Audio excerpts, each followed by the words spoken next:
Assalamualaikum warahmatullahi wabarakatuh. Perkenalkan, nama saya Triani, NPM 1852018, kelas A71 Ilmu Pemerintahan. Baiklah, di sini saya akan mempresentasikan tentang manajemen perubahan. Manajemen perubahan adalah suatu proses secara sistematis dalam menerapkan pengetahuan, sarana, dan sumber daya yang diperlukan untuk memengaruhi perubahan pada orang yang akan terkena dampak tersebut. Model manajemen perubahan. Menurut Bernard Bernays, yang pertama, the choice process, yang berkaitan dengan sikap, lingkup, dan fokus pengambilan keputusan. Kedua, the trajectory process, berhubungan dengan masa lalu organisasi dan arah masa depannya.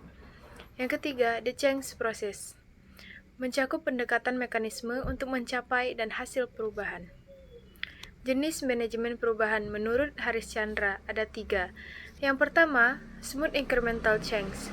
Perubahan akan terjadi secara lambat, sistematis, dan bisa diprediksi serta mencakup atau seluruh rentetan perubahan kecepatan yang cenderung konstan.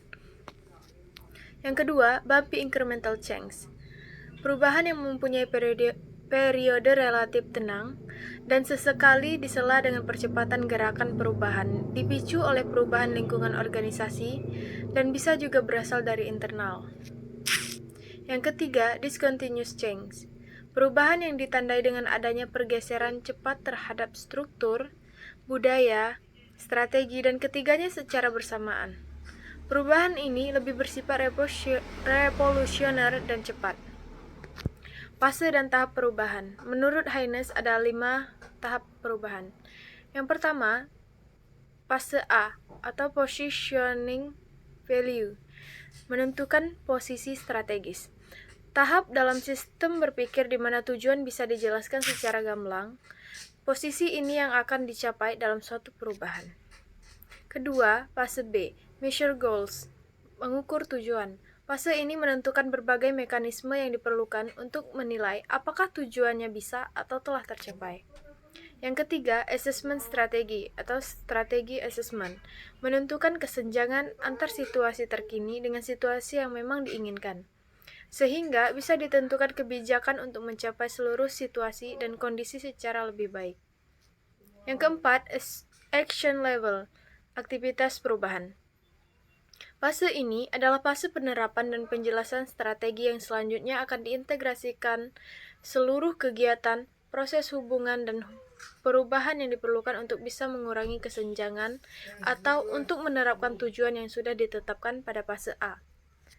Yang kelima, environment scan, identifikasi lingkungan eksternal.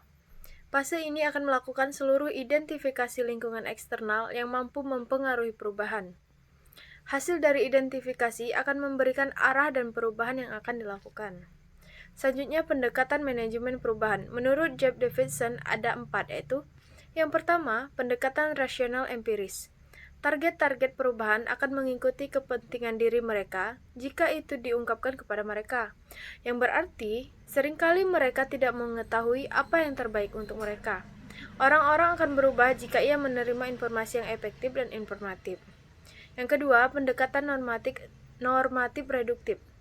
Orang-orang akan berubah ketika ia memiliki perasaan tertentu bahwa perubahan adalah yang terbaik untuk mereka.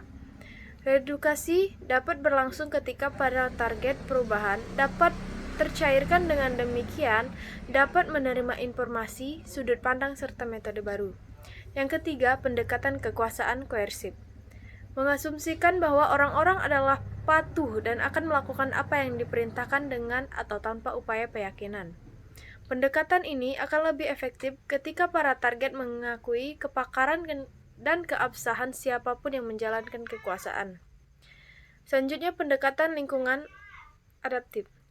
Dengan pendekatan lingkungan adaptif, agar perubahan menjadi permanen, maka hapuskan kemapanan yang ada sebelumnya, serta ciptakan sebuah struktur baru yang memungkinkan orang-orang cepat beradaptasi dengannya. Baiklah, terima kasih. Itu saja yang dapat saya sampaikan. Any question bisa langsung di kolom komentar. Terima kasih. Wassalamualaikum warahmatullahi wabarakatuh.